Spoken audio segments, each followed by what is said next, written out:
Hello guys, welcome back to our channel. Take a moment to subscribe and let's get started. Today's post by you/Phoenix103082. Did what my mom told me to do and got revenge. Disclaimer: this story is not meant to belittle single mothers nor people with mental illness, and yes, I do love my mom, but this was a story about how things can come back to bite you. So just some backstory here. My parents divorced when I was just in kindergarten, so no more than 6. My mom got full custody of us, and she suffered from mental illness. I believe she has borderline personality disorder, and she was also a typical narcissistic parent. Anyway, ever since the divorce, she would always tell us how it was not her fault we didn't have enough money for things and blame my dad. Example: if there was nothing to eat for breakfast, and we complained like small children do when they were hungry, she snapped, "It's your father's fault, so cry to him." I just learned never to complain and do without, and spent my childhood taking care of her. My sister and I were trained from when I was about 8, my sister 10, to come right home from school and do our homework and clean the house and take care of ourselves. Don't ask mom to make dinner, make it yourself, and all of the chores so mom doesn't have to do anything. It sounds bizarre, but we thought that was normal, as well as being hit and told on a daily basis that we were worthless. It got worse my senior year of high school. My grandma died a few months before that summer, and my mom quit her job and blew through the money my grandma left her before the summer was over. This was close to $75,000 back in 2000. She refused to get another job and kept coming up with excuses not to work, i.e., I need a break. Get off my back. I hurt my leg, etc., while she was going out drinking with her friend and acting like a carefree teenager. So I spent my senior year working hard at school, at my part-time job after school, and pretty much taking care of an overgrown child who refused to work or help out. Anytime a utility shut off or there was no food left in the house, she just griped, "You have a job. Why can't you pay it?" If I brought up the fact that my dad sent her child support, she would just complain that she had my sister's tuition, which I later learned was BS. She would flaunt that child support check and laugh and refer to it as mommy's paycheck. Flash forward to when I am about to choose a college, and my mom keeps bellyaching about the costs, and of course has zero saved in a college fund. I couldn't afford a private university since I only was offered a partial scholarship, so I decided to go to a reasonably priced and still highly regarded state university. My freshman year I was pretty much able to swing the cost of tuition and room and board. I lived on campus. Since last year of high school I filed my taxes and FAFSA as soon as my W-2s came in, so I had a decent amount of grants. During my first year of college, I almost became unable to receive financial aid for my second year of college. Why? My W-2s were mailed to my home address, and my mom, being the caring and supportive mother she was, shredded them and threw them in the trash. I found out because my sister was home that weekend and saw it. My mom denied, and when I came home for spring break and pressed her for it, she lied and said her friend had them. Her friend was a CPA. My sister called my mom out on this bluff by calling the friend who said she did not have any of our tax information. She was very concerned and told me and my sister to request duplicate W-2s and have them sent home, and she will have my mom send them over to me. My mom was pissed that we had checked with her friend and called her out on her bluff, but true to her word, her friend did my taxes for me and my FAFSA. I had offered to pay her, or at least babysit for her, but she told me it was okay. I think she knew my mom was mentally unstable and felt sorry for me and my sister. At this point I learned that my mom had not been helping out my sister at all with tuition like she claimed, and my sister had mentioned it to my dad, who had called her out and demanded to know where the child support was going to. My mom insisted he wasn't paying her enough dollar, and that's why she couldn't help us out. During my second year of college my W-2s were once again sent home, and my mom once again accidentally threw them in trash. I had to request duplicate W-2s from my summer job not just once, but twice, because she kept throwing them in the trash. I filed my tax return late that year, and as a result my FAFSA was filed late, so I wasn't able to get the full amount I was receiving before. Any time I complained to her about money or no food in the house, it was, "Complain to your father." Well, the summer before my third year I was burned out on my mom's BS. I was working full-time for the summer and saving as much as I could, but she was refusing to help me out at all while I was home with food or anything. She was pissed that instead of paying the phone bill so she could make long-distance calls to her online friends and spend all day in chat rooms, this was back when we had dial-up, I had the audacity to spend my hard-earned money on a cell phone and pay that bill myself. She told everyone I should just drop out because I wasn't applying myself hard enough. I was in the honors program, and she would play martyr with all her friends about it's so hard when you have kids in college and they eat you out of house and home and come to you for money. At the end of the summer I had saved $1,000, but the school won't let me move into the dorm unless I paid 50% upfront, which I was about $10K. I didn't know what to do as all summer the university had told me I was fine, and then on move-in day told me I couldn't move into the dorm. I called my dad in a panic and he spoke to someone who agreed to give me 24 hours. I moved in and the next day my dad showed up first thing with a coffee and a donut for me and told me not to worry, he was going to fix this once and for all. We went from office to office on campus and he co-signed a loan, which he later paid off for me, and then he paid the balance on my tuition for the loan didn't cover. He then took me out to lunch and told me the truth. My mom never helped my sister with her tuition. My sister had graduated the summer before my junior year of college. My sister later confirmed this, but was not surprised my mom had lied. My dad had co-signed loan to help my sister out, which he later paid off for her, and my sister was able to get a scholarship and do COOP to pay for her last 2 years. He also advised me that my mom was not so poorly off. As part of the divorce settlement, he had to pay the mortgage and property taxes on our house, and even though my sister was now out on her own, he was still paying her the same amount of child support of about $2K a month, despite the fact that I was living on campus for 75% of the year, and my mom was not giving me a dime. Just to give you some clarification, my tuition and room and board before financial aid kicked in was $15K a year, so she could have easily helped me out with school, since after financial aid kicked in, when I was able to get it, the balance was usually $6K. I was hurt to think my mom was just living off my child support and constantly making me feel guilty for wanting anything or for not being able to cater to her every whim. She would get pissed that I wouldn't come home on the weekends to help her clean the house that I was not living in. I thought about how bad she made me feel growing up and made me feel worthless when in fact, had it not been for me or my sister, she would have not had a roof over her head after the divorce. He asks me to grant him access to my account so he could prove my mom was not paying for college, and that I was. He asked me how I would feel if he took care of college instead of paying my mom child support. Sounded good to me. He even told me I could spend my breaks at his house instead of my mom's. I called my mom and told her that my dad had taken care of the issue, and she had no remorse. She told me it was my own fault for not planning my finances better, and for pissing away my money all summer. I just played it dumb and said she was right, but pointed out I had done what she told me to do and complained to my dad. A month later my mom called me up pissed.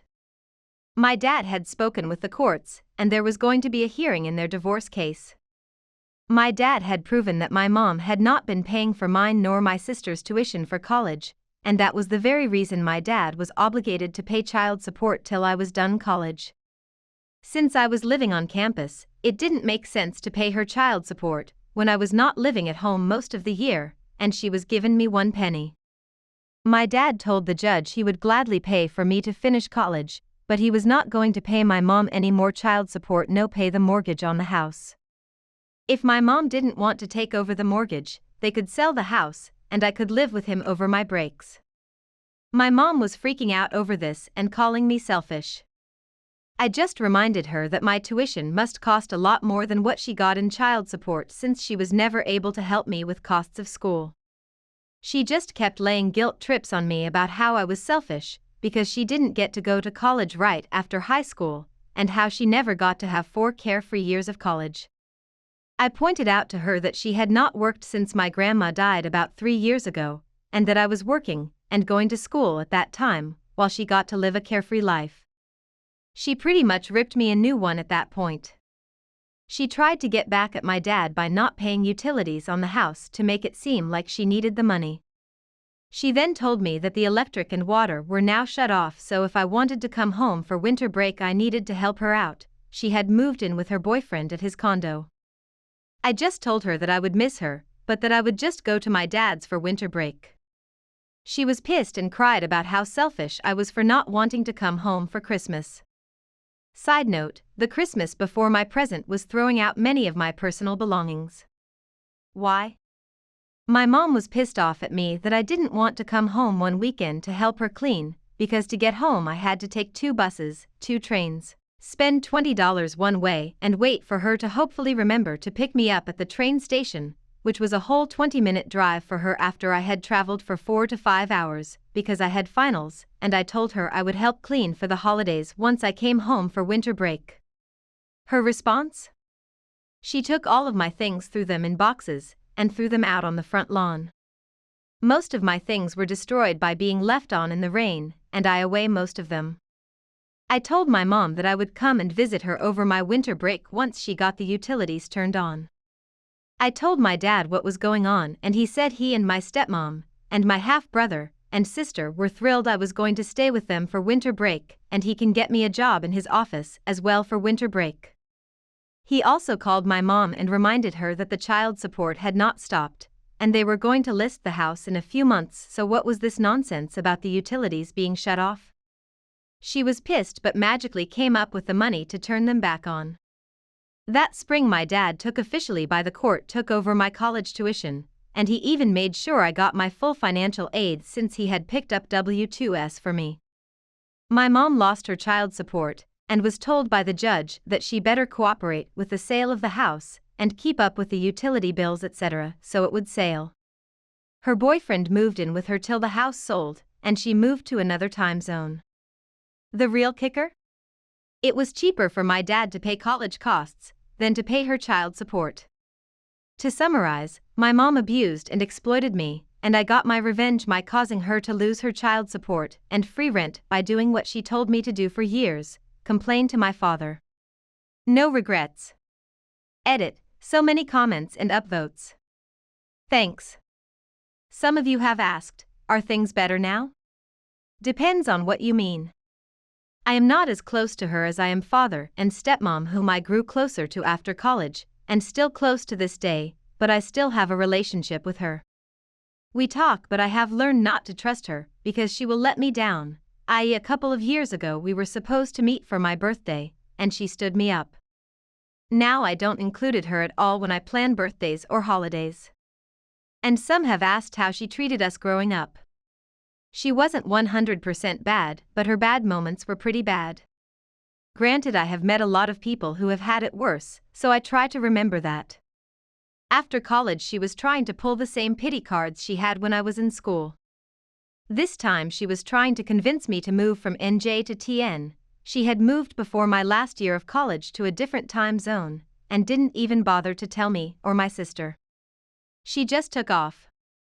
I liked the area and told her I would see if I can find a job, and would consider taking her up on her offer to live in her guest room temporarily. She right away started laying me on a guilt trip, and I hung up. She then called my sister and complained about how I have a daughter that doesn't want to take care of me. My sister and I both laugh about that. She wasn't even 50, perfectly healthy, and refused to work. No way was I going to move in and take care of her. She pretty much spent most of my adult life in and out of mental hospitals, and trying to convince us that either we want to live with her or we want her to live with us. She moved into my grandparents' old house in Philly. They passed away years ago. Didn't keep up with the repairs and had to sell it for less than what she felt it was worth, wound up staying in various relatives' guest rooms and coming up with excuses not to work, and finally wore at her welcome at so many people's houses that she wound up in the hospital, and then in a shelter, and now lives in subsidized housing. It's a cute apartment and is like a loft style, but guess what? She still complains about how bad she has it and how no one wants to take her in. LOL. Thanks again for all of the kind words, upvotes, and messages. I know I grew up in a less than perfect situation, but I always remind myself that there are many others who have had it worse. I at least had my father and my sister. And that going through something like that has taught me to be strong and to rely on myself. Second post by you/fanatic cake. Bully my brother. Guess you won't know who blew up the toilet. This is not my story, but from my educational advisor, one of the legit funniest people I have ever met. The other day we were talking about our school times and the differences between being educators and students, when she started telling this story. She used to be the model student, getting along with all the teachers and getting the best grades in her classroom, but there was that one teacher she could not get along with. It was her chemistry teacher, and she described her as, all teachers have that breaking point where they just start screaming, but hers was incredibly easy to find. Until the point of the start of the story, she was just an unliked teacher and someone my advisor just dealt with. But one day, she reached her breaking point when her brother told me this teacher, which I'm gonna be calling her rude teacher, was calling him stupid and screaming at him for not knowing an answer she hadn't even explained properly yet. That was when she got involved in a plan, the famous toilet bomb. Because of the shared gender with the teacher, she knew where and when rude teacher would use the restroom. She had a strange routine with the exact time and stall she used to use, and because she is a model student, she could come and go without being even noticed, since no one would assume she was up to no good. Thing is, the whole class was in on it.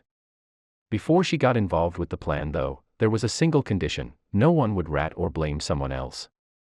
No one was supposed to talk anything. She had a plan. And to the toilet the bomb went. My advisor went to the stall, installed the toilet bomb and went back to class at the exact time rude teacher had her restroom break. When she came back from doing the deed, she sits down at her desk and hears the explosion, followed by rude teacher screaming bloody murder and coming back to class to scream at them. The only classroom that was on break for teacher transition was my advisor's class, so rude teacher beelined straight to them and started demanding to know who did this. Of course, radio silence.